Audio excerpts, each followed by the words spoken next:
Miller a empurrou contra o metal gelado do carro. O impacto surdo roubou-lhe o fôlego, mas não a compostura. Uma disciplina forjada em cenários muito mais perigosos.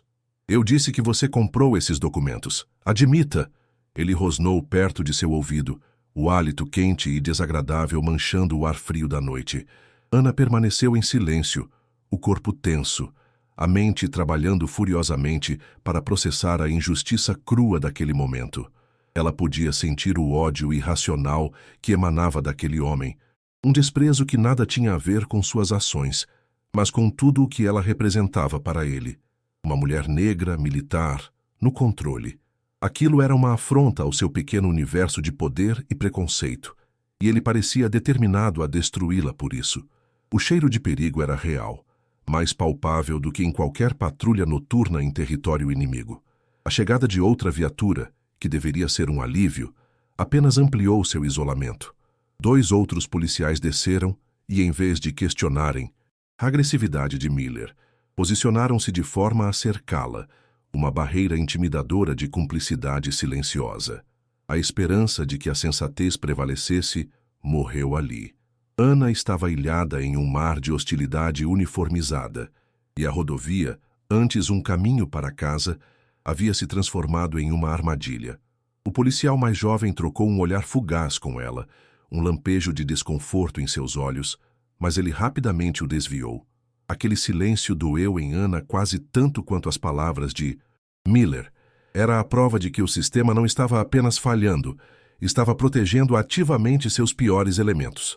A solidão se aprofundou, misturando-se com uma determinação fria e afiada como aço. Cego pela frustração diante da calma inabalável dela, Miller cometeu o ato impensável. O clique do coldre ecoou na noite, um som agudo e final, seguido pelo cano escuro de sua arma apontado diretamente para o rosto de Ana. O mundo pareceu parar. Os carros passando, as luzes piscando, tudo desapareceu. Havia apenas o círculo escuro da morte e os olhos cheios de ódio do homem que o segurava.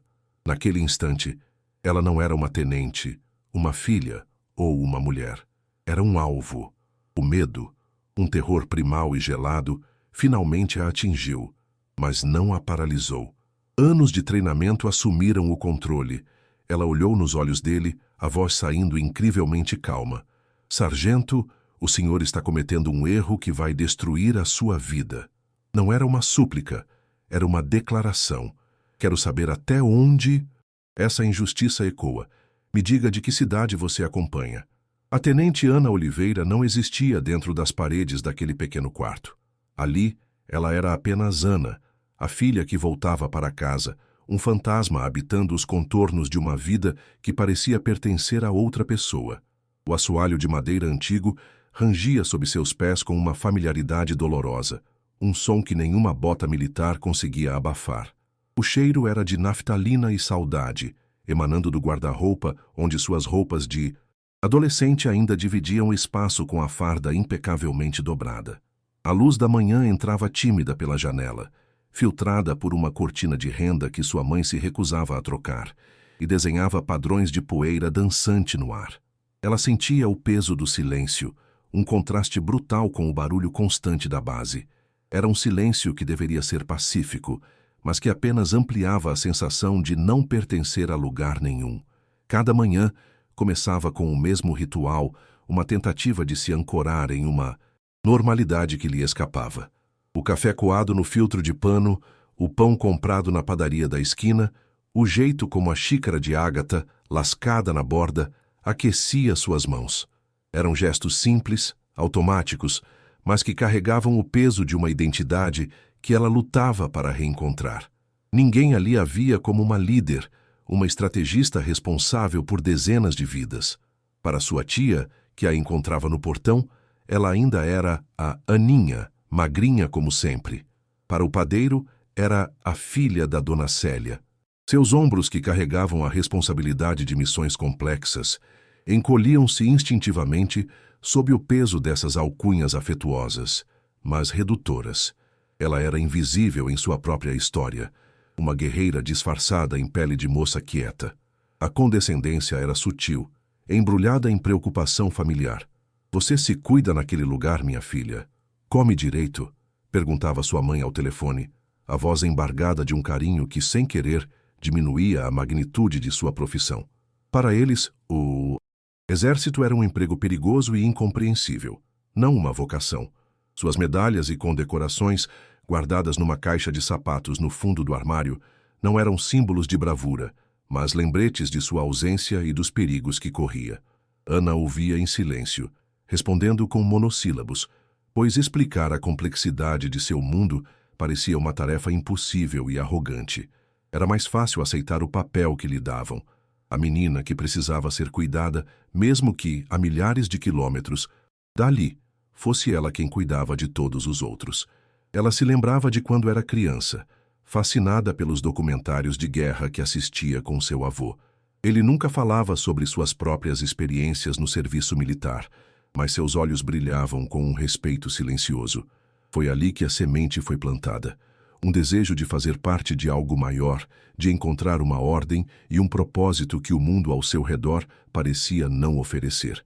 Crescer em um bairro onde as expectativas para as meninas eram tão limitadas apenas fortaleceu sua determinação. Ela não queria o caminho traçado de um casamento cedo e uma vida previsível. Queria o horizonte, o desafio, a prova de que era capaz de muito mais do que esperavam dela. Essa memória era seu refúgio secreto, a fonte de uma força que ninguém em sua vida cotidiana conseguia enxergar. A sensação de ser uma forasteira intensificava-se nas ruas do bairro. As conversas que ouvia eram sobre os preços no supermercado, a novela da noite, a briga dos vizinhos. Assuntos terrenos, simples, que a faziam sentir-se desconectada, como se falasse um idioma diferente. Os rapazes que antes a ignoravam na escola, agora a olhavam com uma mistura de curiosidade e intimidação, sem saber como se aproximar da mulher que o uniforme transformara. Ela respondia aos cumprimentos com um sorriso contido, sentindo os olhares em suas costas, os sussurros que tentavam decifrá-la. Voltou a soldadinha. Ouvia às vezes um comentário que não sabia se era zombaria ou admiração. Em qualquer dos casos, a colocava em uma categoria à parte, isolada pela mesma armadura que lhe dava tanto orgulho. No seu quarto, a dualidade de sua existência era quase palpável. De um lado, o porta-retrato com a foto da família no último Natal, todos sorrindo, alheios ao universo que ela habitava. Do outro, sobre a escrivaninha, um mapa tático amassado que ela usara para estudar uma operação, cheio de anotações e símbolos que só ela e sua equipe entenderiam. O peso do fuzil em suas mãos era uma memória muscular tão presente quanto o toque suave do velho cobertor de lã que usava para dormir. Ela vivia entre esses dois extremos, sem conseguir conciliar a mulher que dava ordens sob fogo cerrado e a filha que ajudava a mãe a pôr a mesa. Essa fratura interna era sua batalha mais silenciosa e solitária, travada longe de qualquer campo de batalha. Aos poucos, a rotina civil começava a se impor, mas deixava arestas. O som estridente da sirene de uma ambulância na rua a fazia enrijecer, o corpo preparado para uma ameaça que não existia. O barulho de um escapamento de moto a transportava por um milissegundo para o deserto, para o som de disparos distantes. Eram reflexos de um corpo treinado para a sobrevivência, agora deslocados em um ambiente de paz. Ela se movia com uma economia de gestos, uma precisão que parecia estranha e excessiva na fila do banco ou no corredor do mercado. As pessoas ao redor, com seus movimentos relaxados e distraídos, pareciam pertencer a uma espécie diferente. Ela os observava com uma ternura distante, consciente do abismo de experiências que os separava. Essa distância criava uma solidão profunda, mas não amarga. Era a solidão de quem guarda segredos não por escolha, mas por necessidade. Como explicar o medo antes de uma incursão noturna para alguém cuja maior preocupação é o trânsito da manhã? Como descrever o laço de irmandade forjado sob pressão para quem nunca dependeu de outra pessoa para sobreviver? Ana não tentava. Em vez disso, ela guardava suas memórias como se fossem pedras preciosas e pesadas no bolso, sentindo seu peso a cada passo. Ela amava sua família, seu bairro, sua origem humilde, mas sabia que uma parte essencial de si mesma jamais seria compreendida por eles. E aceitava isso com a mesma disciplina com que aceitava uma ordem, como parte do sacrifício que sua escolha de vida exigia. No final do dia, sentada na varanda dos fundos, ela observava o céu tingir-se de laranja e roxo, as mesmas cores que já vira sobre paisagens desoladas e perigosas. Aqui, no entanto, elas eram apenas um prenúncio da noite, da calma, do cheiro de jasmim que subia do jardim da vizinha. Havia uma beleza agridoce nessa paz. Ela era a guardiã de um mundo do qual não conseguia mais participar plenamente. Era subestimada, sim. Era, de certa forma, invisível. Mas dentro dela, uma chama de resiliência e honra ardia com uma força serena. Ela não precisava que os outros a vissem. Sabia exatamente quem era e o que havia conquistado. E essa certeza era sua armadura mais forte, preparando-a para qualquer batalha, mesmo aquelas que ela ainda nem imaginava que teria de travar. A paz agridoce da varanda foi estilhaçada pelo som de pneus no cascalho. Não era uma viatura da polícia local, com sua sirene familiar. Eram 2 sedãs escuros, sem identificação, que pararam em frente à casa com uma precisão silenciosa e ameaçadora. 4 homens de terno desceram, movendo-se com a economia de gestos de quem está acostumado à autoridade. Um deles, mais velho, com o rosto vincado por uma severidade impessoal, aproximou-se do portão. Ele não gritou nem usou de força, apenas chamou com uma voz calma que cortou o ar da noite. Tenente Ana Oliveira, somos da inteligência militar. Precisamos falar com a senhora. A formalidade do tratamento era um alarme. Seu pai abriu a porta confuso, e o mundo de Ana, aquele que ela mantinha tão cuidadosamente separado, invadiu sua casa sem pedir licença. Na pequena sala de estar, entre o sofá florido e as fotos de família na estante, as palavras caíram como sentenças de morte. Tenente, a senhora está sob investigação por traição e venda de informações classificadas a uma potência estrangeira. O choque foi tão profundo que o som pareceu desaparecer. Ana sentiu o sangue fugir de seu rosto, o ar se tornar denso e irrespirável. Traição. A palavra era um veneno, um absurdo tão monumental que sua mente se recusou a processá-la. Ela, que dedicara cada fibra de seu ser à defesa de seu país, que carregava a honra como uma segunda pele. Olhou para os rostos impassíveis dos homens e depois para seus pais, paralisados no canto da sala, e uma onda de náusea e indignação a atingiu. Era um pesadelo grotesco, uma farsa cruel que a colocava como vilã em sua própria história de heroísmo. O homem mais velho abriu uma pasta e espalhou sobre a mesa de centro algumas fotografias e documentos. Eram imagens dela em missão, em um café local, conversando com um contato que era, na verdade, um informante aliado. A narrativa que eles construíram, no entanto, era outra. Este homem foi identificado como um agente duplo. Tivemos acesso a registros financeiros que mostram depósitos significativos em uma conta offshore, aberta em seu nome, logo após cada um desses encontros. A armadilha era perfeita, meticulosa. Cada detalhe de sua missão, cada ação executada com precisão e lealdade, estava sendo torcido e reimaginado como um ato de perfídia. Sua negação, sua tentativa de explicar o contexto, foi recebida com um silêncio frio e cético. Eles não estavam ali para ouvir, estavam ali para cumprir uma ordem. O mais doloroso foi o olhar de seus pais. Sua mãe levou a mão à boca, um soluço preso na garganta. Seu pai, um homem de poucas palavras, tinha o rosto transformado em uma máscara de confusão e dor. Eles nunca entenderam seu mundo, a complexidade de suas operações, a natureza de seu trabalho. Agora, confrontados com homens de autoridade, com provas em papel, timbrado, como poderiam compreendê-la?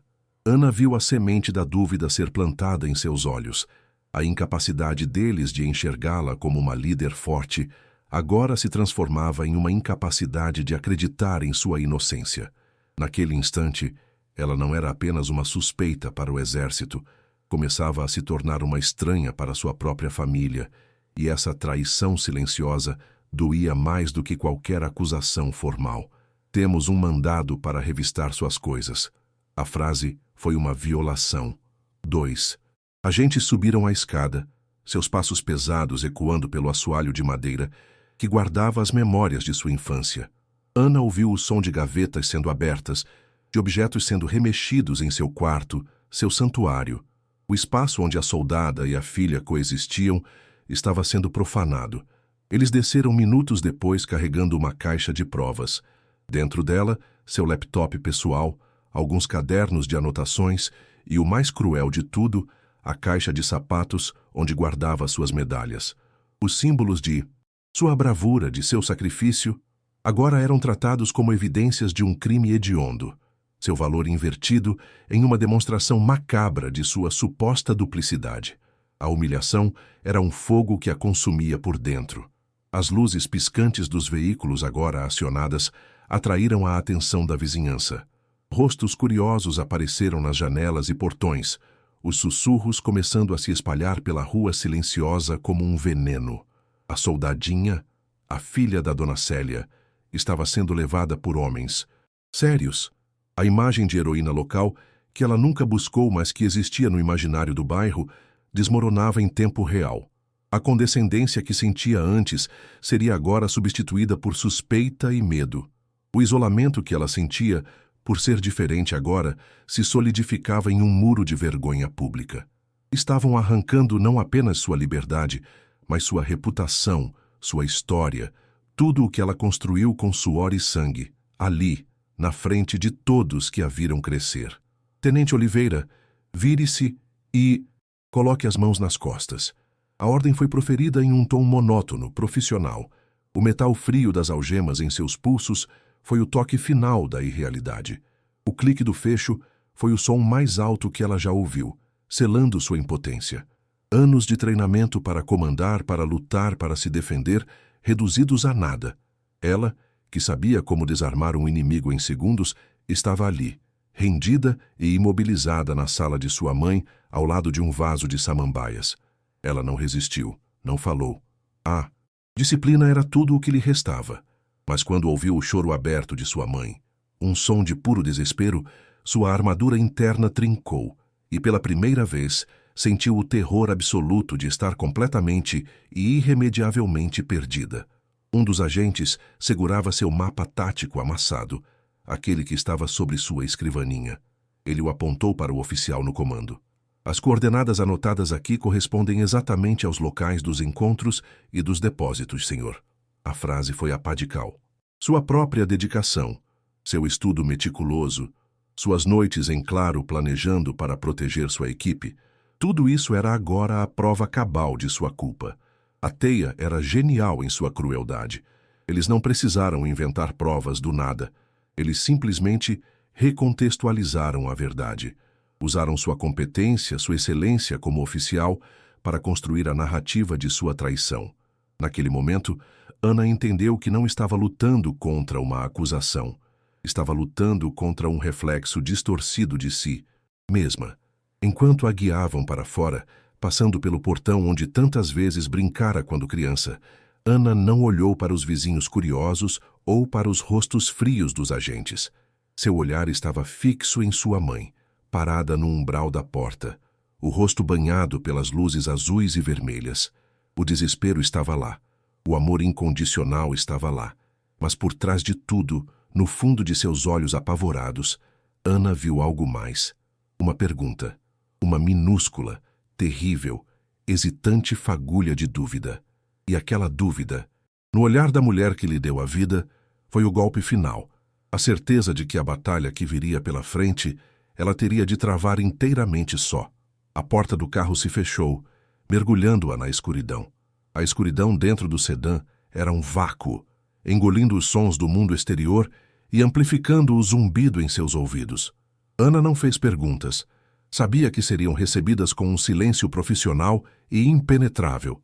Os agentes que a ladeavam eram como estátuas de terno, seus rostos sem expressão, seus movimentos eficientes e desprovidos de qualquer emoção. Ela observava as luzes da cidade passarem borradas pela janela. Cada farol, um espectro de uma vida normal que se afastava dela a cada segundo. O peso frio das algemas em seus pulsos Era um lembrete constante e brutal de sua nova realidade. De heroína a traidora em um piscar de olhos, uma transformação tão rápida e violenta que parecia pertencer a um pesadelo. A humilhação de ser presa na frente de sua família e vizinhos era apenas o começo. Ela sentia com a intuição afiada de um soldado que estava sendo levada para um lugar onde as regras não se aplicavam. Dentro de sua mente, a palavra traição ecoava como um tiro. Era uma antítese de tudo o que ela era, de cada sacrifício que havia feito. Ela repassava os últimos meses de sua missão, cada relatório, cada decisão, procurando um erro, uma falha que pudesse ter sido explorada, mas não encontrava nada além de dever e lealdade. O mais torturante, no entanto, não era a acusação em si, mas a memória do rosto de sua mãe. Aquele lampejo de dúvida nos olhos dela era uma ferida que sangraria por muito tempo. Como explicar para uma mulher simples, cujo mundo era feito de afeto e rotina, a complexa teia de enganos e políticas de poder em que sua filha operava? A verdade, ela percebeu com um calafrio, não importava. Eles haviam criado uma história, e essa história era mais simples e, portanto, mais crível do que a complexidade de sua honra. O carro não a levou para uma delegacia ou uma base militar reconhecível. Em vez disso, parou em frente a um edifício anônimo de concreto, sem janelas ou identificação, um ponto cego no mapa da cidade. A eficiência com que a conduziram para dentro, por corredores estéreis e sob luzes fluorescentes que zumbiam impiedosamente, indicava um lugar projetado para apagar identidades. Aquele não era um centro de detenção. Era um buraco negro institucional. Deixaram-na em uma sala pequena e fria, com apenas uma mesa de metal e 2 cadeiras. A porta se fechou com um clique pesado e magnético, isolando-a completamente. O silêncio que se seguiu era diferente de qualquer outro que já experimentara. Não era a quietude do deserto ou a calma antes de uma operação. Era um silêncio opressivo, calculado, projetado para quebrar o espírito antes mesmo que o primeiro interrogatório começasse. Ela se sentou, mantendo a postura ereta por puro instinto. A disciplina militar era a única coisa que lhe restava, a armadura invisível que eles ainda não haviam conseguido arrancar. Ela pensou no código de conduta, nos seus direitos, mas sabia que naquele lugar tais conceitos eram abstrações frágeis. O sistema que ela jurou defender, com sua vida se necessário, estava agora se voltando contra ela com uma força esmagadora. A ironia era tão amarga que quase a fez rir. Ela era uma ferramenta perfeitamente afiada, e agora, por algum motivo desconhecido, seus próprios mestres haviam decidido que ela era perigosa demais e precisava ser quebrada. A soldada dentro dela analisava a situação taticamente. Estava em território inimigo, sem armas, sem comunicação e sem aliados. A mulher, no entanto, sentia apenas um frio profundo e desolador. A porta se abriu e um homem entrou. Não era um dos agentes anônimos de antes. Era o Coronel Moraes, uma figura de seu passado, seu instrutor na academia militar, um homem cuja reputação de integridade e rigidez era lendária. Seus cabelos grisalhos estavam cortados com a mesma precisão de sempre, e seus olhos, frios como lascas de gelo, a avaliaram não com a curiosidade de um investigador, mas com o desdém de um juiz que já havia proferido a sentença.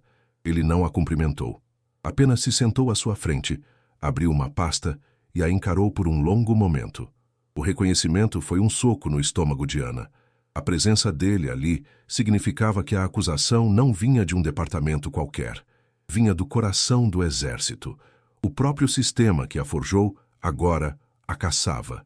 Tenente Oliveira, ele começou. A voz desprovida de qualquer calor, o título soando como uma acusação. Sua carreira sempre foi exemplar. Rápida ascensão, condecorações, missões de alto risco. Olhando em retrospecto, era a cobertura perfeita. Ele deslizou uma fotografia pela mesa. Era ela, em uniforme de gala, recebendo uma medalha de honra.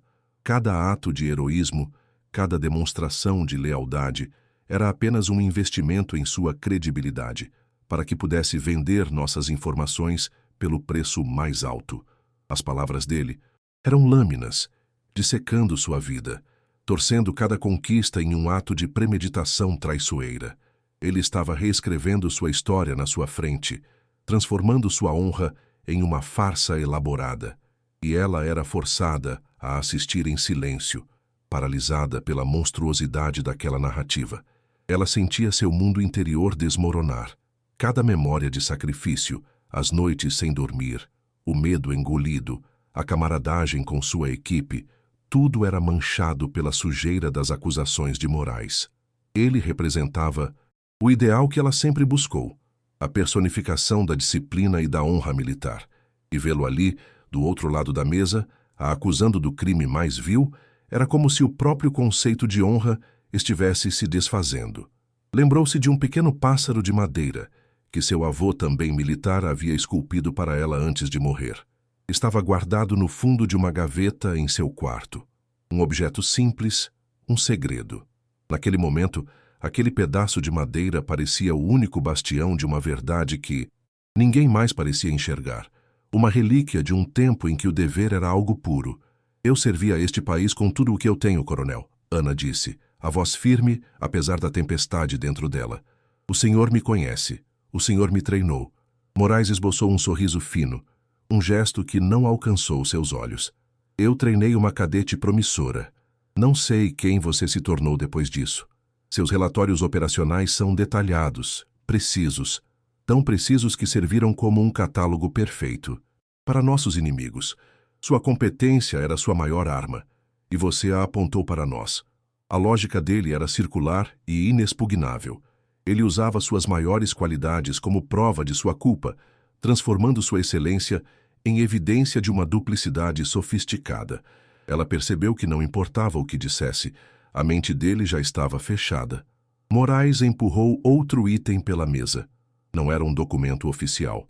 Era uma fotografia de um objeto pessoal, o livro infantil surrado, de capa dura azul, que seu pai lia para ela quando era criança. Um tesouro de família. Na foto, o livro estava ao lado de uma pequena pilha de euros. Isso foi encontrado em um ponto de entrega de informações, junto com o pagamento, disse Moraes, a voz baixa e perigosa. Um item de segurança sentimental, não é? Algo para provar sua identidade ao comprador. O ar fugiu dos pulmões de Ana. Aquele livro. Ninguém fora de sua família imediata sabia de sua existência ou de seu significado. A traição não veio de um colega, de farda. Um abismo se abriu sob seus pés. O livro. Como? A imagem invadiu sua mente, violenta e impossível. Alguém em sua casa, alguém com acesso às suas memórias mais íntimas, a havia traído. A ideia era tão monstruosa que sua mente se recusou a aceitá-la. Mas a fotografia estava ali, uma prova fria e irrefutável. A acusação de traição ao país, por mais dolorosa que fosse, era abstrata. Mas isso era uma facada no coração, uma violação de seu santuário mais sagrado. O isolamento que sentia antes era apenas uma sombra, comparado à solidão absoluta que a engoliu naquele momento. Ela estava completamente só, caçada por seu país e, de alguma forma, entregue por sua própria família. A dor era física, uma pressão esmagadora em seu peito. Sua família está sendo muito cooperativa, continuou Moraes, sua voz um veneno suave, percebendo o impacto de seu golpe. Eles estão confusos, magoados, mas entendem a gravidade da situação. Estão tentando se proteger. Uma pena que você não tenha pensado neles quando fez suas escolhas. Era uma mentira, ela sabia. Uma tática psicológica cruel para quebrá-la, para fazê-la sentir-se abandonada por todos. No entanto, a semente da dúvida, plantada pelo olhar de sua mãe, agora germinava em um terror paralisante. E se eles estivessem com tanto medo que, sem querer, tivessem dito algo, entregado algo que foi usado para incriminá-la? A linha entre vítima e cúmplice se tornava perigosamente turva. Ela se lembrou de um incidente no início de sua carreira, um exercício de simulação que deu terrivelmente errado. Para salvar sua equipe de uma falha em cascata, ela tomou uma decisão de campo que quebrou 3 regras do protocolo, mas garantiu o sucesso da missão. Moraes, que supervisionava o exercício, a repreendeu duramente na frente de todos. falando sobre sua perigosa tendência à insubordinação e a operar nas sombras. Agora, ela via como eles estavam desenterrando cada momento de sua vida, cada decisão não ortodoxa, cada ato de iniciativa, e os tecendo na tapeçaria de sua suposta traição. Seu passado estava sendo exumado e dissecado por seus algozes, e ela não tinha como se defender das sombras de si mesma. Moraes fez um sinal para um agente no canto da sala, que ligou um monitor na parede. A tela ganhou vida, mostrando um vídeo de vigilância granulado em preto e branco. A cena era um beco escuro, mal iluminado por um poste de luz distante. Uma mulher com sua altura, seu porte físico, o cabelo preso no mesmo coque, militar, se aproximava de uma figura nas sombras e trocava uma maleta por outra. O rosto da mulher nunca ficava totalmente claro, mas a silhueta era inconfundivelmente a sua. Temos testemunhas, temos os registros financeiros, e temos isso, disse Moraes, apontando para a tela. O que você tem, tenente, além de negações vazias? A armadilha era perfeita, visualmente condenatória. Era a palavra dela contra uma imagem que parecia a verdade. Isso é uma farsa, é uma montagem. A voz de Ana saiu, rouca, uma mistura de fúria e desespero. Eu exijo um advogado, é meu direito. Moraes riu, um som seco e sem alegria. Direitos são um luxo para cidadãos leais. Traidores perdem esses privilégios. Sob a Lei de Segurança Nacional, você está sob nossa custódia até que decidamos o contrário. Você não está em posição de exigir nada. Sua única saída é a confissão. Colabore, e talvez possamos fazer algo por sua família. A ameaça velada pairou no ar, sufocante. Eles não estavam apenas a aprisionando, estavam usando as pessoas que ela mais amava como reféns para garantir seu silêncio e submissão. O desespero começou a corroer as bordas de sua disciplina de ferro. Era uma conspiração perfeita, executada com a precisão militar que ela mesma admirava.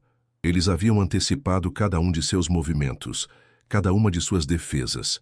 Eles não deixaram brechas. A verdade estava trancada em algum lugar, mas ela estava em uma caixa de aço, e eles continuavam a soldar a tampa.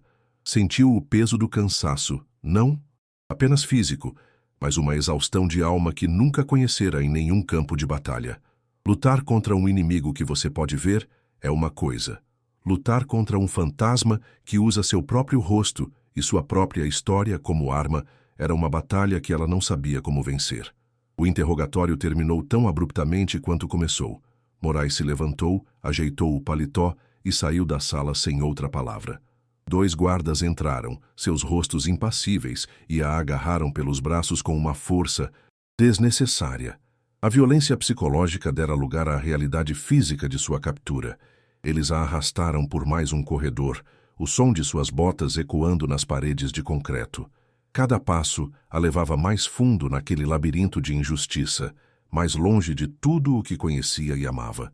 Não havia mais esperança de ajuda externa. Ninguém sabia onde ela estava.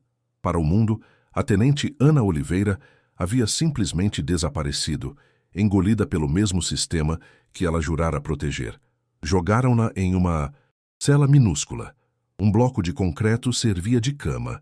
O ar era frio e cheirava a umidade e desinfetante. A porta de aço pesado bateu com um som final, e o barulho do ferrolho deslizando para o lugar foi como um prego em seu caixão. O isolamento era total. Na escuridão, a bravura e a raiva deram lugar a um medo frio e rastejante. Eles a haviam despojado de tudo: sua patente, sua reputação, sua família, sua liberdade. O que restava? Apenas uma mulher em uma caixa de concreto com a verdade como sua, única e inútil posse. E você, no lugar dela, teria mantido a esperança ou se entregado ao desespero? Quero saber qual parte mais te deixou sem fôlego. As horas se arrastaram, indistinguíveis na escuridão impenetrável. Ana sentou-se no chão frio, o corpo dolorido, a mente repassando cada detalhe em um loop torturante, procurando uma falha, uma contradição, qualquer coisa a que se agarrar. Foi então que ouviu passos se aproximando.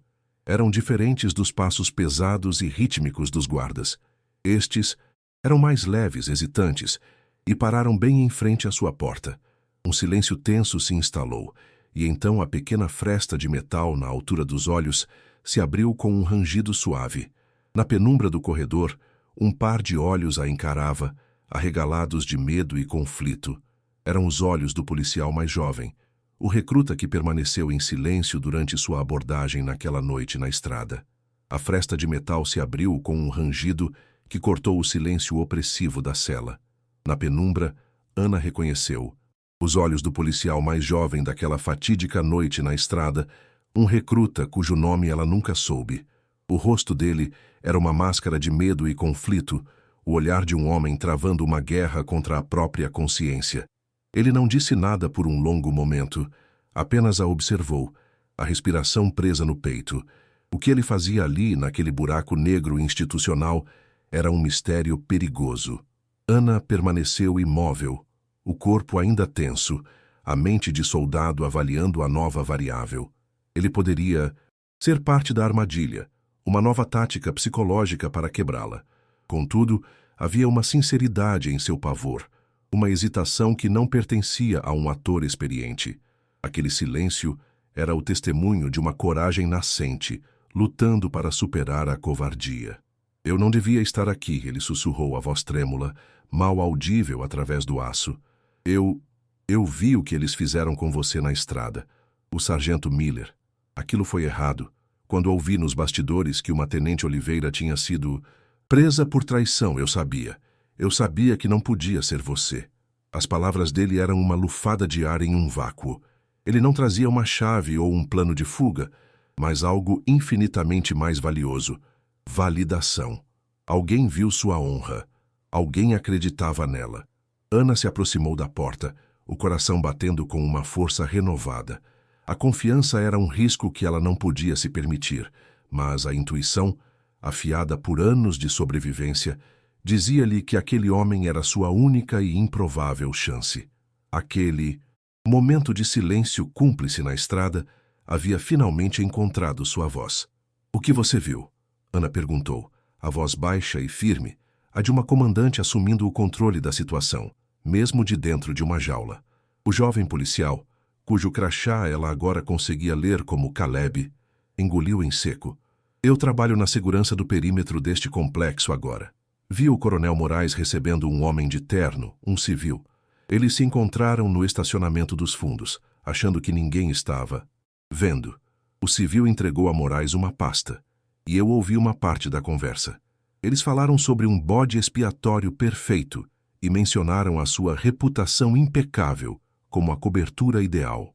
A peça final do quebra-cabeça se encaixou na mente de Ana com uma clareza dolorosa e cristalina.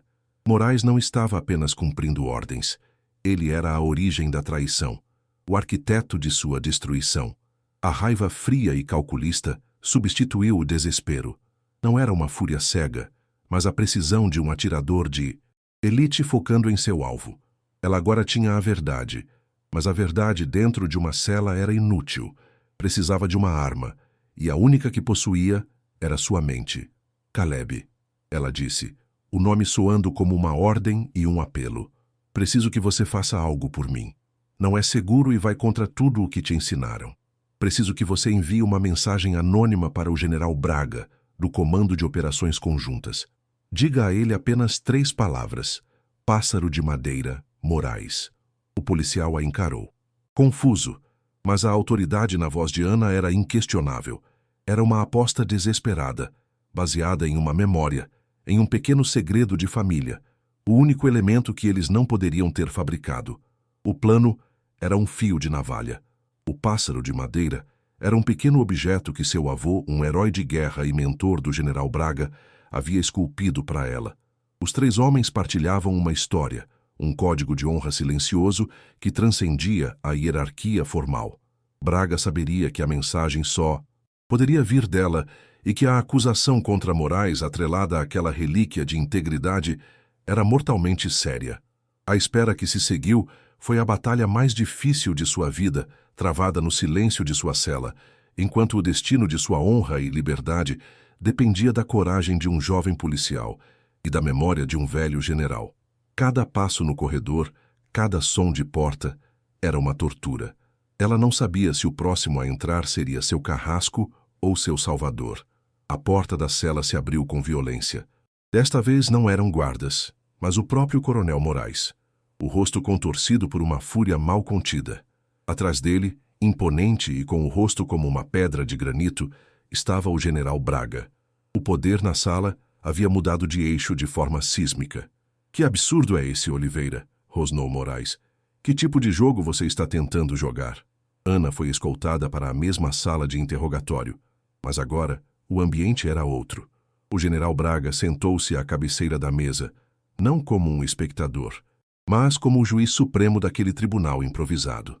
O predador Moraes de repente parecia uma presa nervosa, seus olhos faiscando de ódio e pânico. O confronto final havia começado, e Ana sabia que suas palavras seriam suas únicas balas. Coronel Moraes, o senhor construiu uma armadilha perfeita, começou Ana, a voz ressoando com uma calma glacial que encheu a sala. Usou minha competência, minha dedicação, cada medalha que ganhei, para pintar o retrato de uma traidora sofisticada. As provas são meticulosas, quase irrefutáveis. Ela fez uma pausa, deixando o peso de suas palavras assentar antes de se virar para o general Braga. Mas há uma coisa que ele não poderia saber. Um detalhe que sua traição não conseguiu alcançar. Ela olhou diretamente para Moraes, os olhos fixos nos dele, desafiando-o. Coronel, o senhor me acusa de usar um livro infantil como prova de identidade. Diga-me, em qual página meu pai sempre desenhava uma pequena estrela quando terminava de ler para mim? Silêncio mortal caiu sobre a sala. O rosto de Moraes se tornou pálido. Seus olhos se arregalaram minimamente. Um tique nervoso surgiu em sua pálpebra. Foi um gesto minúsculo, quase imperceptível. Mas para o general Braga, um homem treinado para ler homens, foi uma confissão completa. A arrogância do coronel se desfez como vidro quebrado, revelando o pânico por baixo. Ele não tinha resposta. A pergunta de Ana não era sobre a investigação, era sobre sua vida, sobre uma verdade íntima que nenhuma inteligência estrangeira ou traidor interno poderia conhecer. A fotografia do livro era uma prova forjada, mas a memória era real, uma chave que só Ana possuía. Naquele instante, a complexa teia de mentiras de Moraes se desfez com o simples peso de uma estrela desenhada a lápis na página de um livro infantil. Era na página 17, general, continuou Ana, a voz firme quebrando o silêncio. O coronel Moraes vendeu informações sobre a Operação Crepúsculo por anos. Eu me tornei uma ameaça quando minhas patrulhas começaram a chegar perto demais de suas rotas de entrega. Ele não me incriminou por ganância, mas por autopreservação. Ele usou minha reputação como escudo e a minha vida como o preço de seu silêncio. Cada palavra era um prego no caixão de Moraes. O general Braga não precisou ouvir mais nada. A verdade estava ali, nua e incontestável, revelada não por uma prova física, mas pela força da honra e da memória. A competência que Moraes usou para acusá-la era, ironicamente, a mesma que Ana usou para desmascará-lo. Atenção aos detalhes, estratégia e uma compreensão profunda da natureza humana. O general Braga se levantou lentamente, sua presença maciça dominando a sala. Ele não olhou para Ana. Seus olhos, frios e cheios de uma fúria controlada, estavam cravados em Moraes. Coronel, entregue sua arma e sua identificação. O senhor está sob prisão por alta traição. A ordem foi dada em um tom baixo, quase casual, o que a tornou ainda mais devastadora. Moraes, paralisado, não se moveu. 2 guardas da confiança do general entraram e, com uma eficiência brutal, desarmaram o coronel e o algemaram. O som das algemas se fechando nos pulsos do homem que a aprisionou foi a sinfonia da justiça. Era a catarse, a inversão total de poder que o público e Ana tanto esperavam. O traidor, despojado de sua autoridade e de sua arma, foi exposto em sua patética verdade. Enquanto Moraes era levado para fora, um homem quebrado, o general Braga finalmente se virou para Ana. Havia um profundo pesar em seus olhos, mas também um respeito imenso. Tenente, o exército falhou com você, e eu peço perdão por isso. Ele estendeu a mão e, com um gesto preciso, abriu as algemas de Ana. O metal frio se soltou de seus pulsos. Ela estava livre. O ar da sala pareceu mais leve, mais respirável. Ela não sentia euforia, apenas um cansaço profundo e a sensação serena de ter atravessado o inferno e saído inteira. Sua força, subestimada por todos, não estava em sua capacidade de lutar, mas em sua recusa em se render à mentira.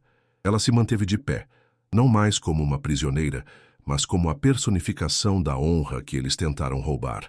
A ascensão moral de Ana estava completa, forjada no fogo da mais vil das acusações. Ela não apenas sobreviveu à armadilha, mas a desarmou usando a única coisa que eles não podiam tirar dela: sua verdade. A queda de Moraes foi um lembrete sombrio de que a traição se alimenta da arrogância, enquanto a honra se sustenta na integridade silenciosa. Naquela sala estéril, a justiça começou a ser restaurada, não através de um sistema perfeito, mas pela coragem de um jovem recruta e pela força inabalável de uma mulher que se recusou a ser apagada de sua própria história. A batalha havia acabado, mas a guerra pela alma da instituição que ela amava estava apenas começando, e agora todos sabiam de que lado a verdadeira força estava. A fresta de metal se abriu com um rangido que cortou o silêncio opressivo da cela. Na penumbra, Ana reconheceu os olhos do policial mais jovem daquela fatídica noite na estrada, um recruta cujo nome ela nunca soube. O rosto dele era uma máscara de medo e conflito, o olhar de um homem travando uma guerra contra a própria consciência. Ele não disse nada por um longo momento, apenas a observou, a respiração presa no peito. O que ele fazia ali naquele buraco negro institucional era um mistério perigoso. Ana permaneceu imóvel, o corpo ainda tenso, a mente de soldado avaliando a nova variável. Ele poderia ser parte da armadilha, uma nova tática psicológica para quebrá-la.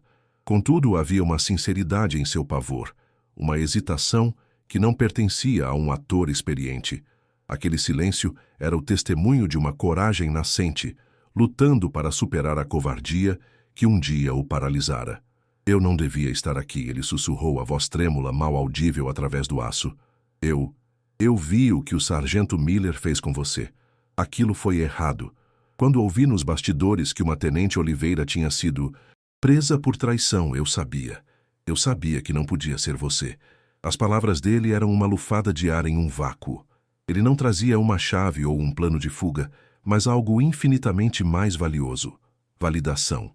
Alguém viu sua honra. Alguém acreditava nela. Ana se aproximou da porta, o coração batendo com uma força renovada.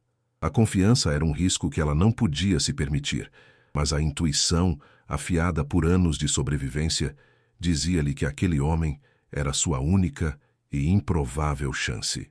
O silêncio cúmplice daquela noite na estrada havia finalmente encontrado sua voz, e com ela, uma tênue esperança. A raiva fria e calculista substituiu o desespero. Não era uma fúria cega, mas a precisão de um atirador de elite focando em seu alvo. Ela agora tinha a verdade, mas a verdade dentro de uma cela era inútil. Precisava de uma arma, e a única que possuía era sua mente. Qual o seu nome, recruta? Ela perguntou, a voz baixa e firme, a de uma comandante assumindo o controle da situação, mesmo de dentro de uma jaula. Caleb, senhora. Caleb, ela repetiu. Preciso que você envie uma mensagem anônima para o general Braga, do Comando de Operações Conjuntas. Diga a ele apenas 3 palavras. Pássaro de madeira, Moraes. O policial a encarou confuso, mas a autoridade na voz de Ana era inquestionável. Era uma aposta desesperada, baseada em uma memória, em um pequeno segredo, o único elemento que eles não poderiam ter fabricado. O plano era um fio de navalha. O pássaro de madeira era um pequeno objeto que seu avô, um herói de guerra e mentor do general Braga, havia esculpido para ela antes de morrer. Os 3 partilhavam uma história, um código de honra silencioso que transcendia a hierarquia formal. Braga saberia que a mensagem só poderia vir dela e que a acusação contra Moraes, atrelada àquela relíquia de integridade, era mortalmente séria.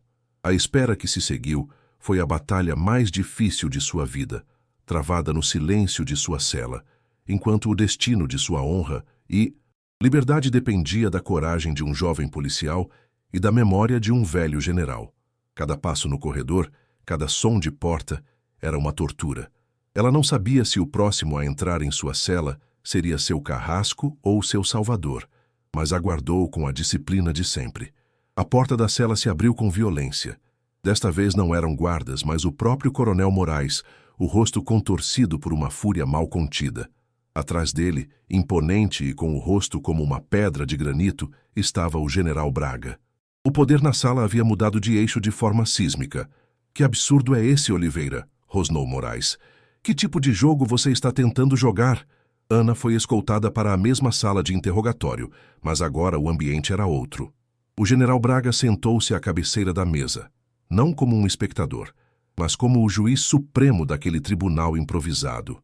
O predador, Moraes, de repente parecia uma presa nervosa, seus olhos faiscando de ódio e pânico.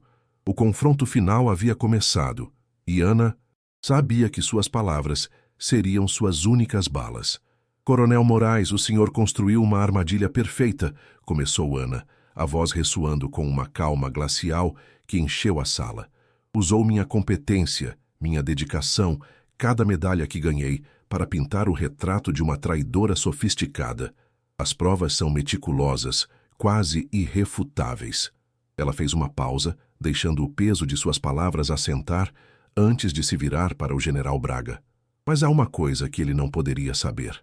Um detalhe que sua traição não conseguiu alcançar. Ela olhou diretamente para Moraes, os olhos fixos nos dele, desafiando-o. "Coronel, o senhor me acusa de usar um livro infantil como prova de identidade. Diga-me, em qual página meu pai sempre desenhava uma pequena estrela quando terminava de ler para mim?" Um silêncio mortal caiu sobre a sala, pesado e absoluto.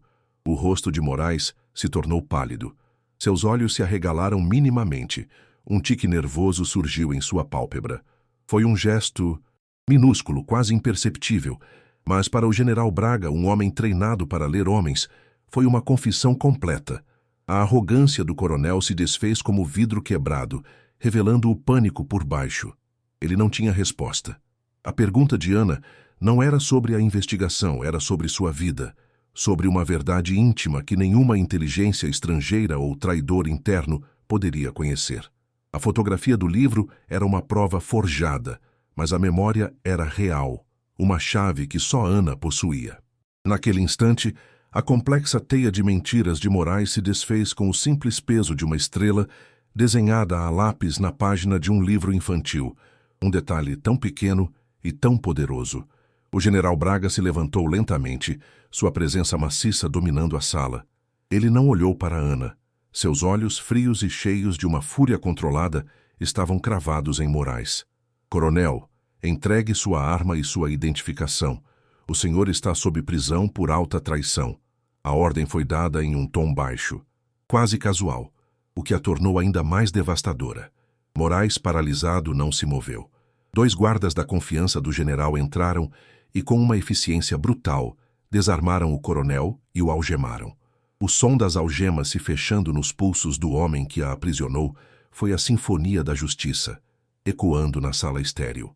O traidor, despojado de sua autoridade e de sua arma, foi exposto em sua patética verdade, e Ana assistiu a tudo com uma serenidade conquistada a duras penas. Enquanto Moraes era levado para fora, um homem quebrado, o general Braga finalmente se virou para Ana. Havia um profundo pesar em seus olhos, mas também um respeito imenso. "Tenente, o exército falhou com você, e eu peço perdão por isso." Ele estendeu a mão e, com um gesto preciso, abriu as algemas dela. O metal frio se soltou de seus pulsos, o som do clique quase inaudível. Ela estava livre. O ar da sala pareceu mais leve, mais respirável. Não sentia a euforia, apenas um cansaço profundo, e a sensação serena de ter atravessado o inferno e saído inteira, com sua dignidade intacta.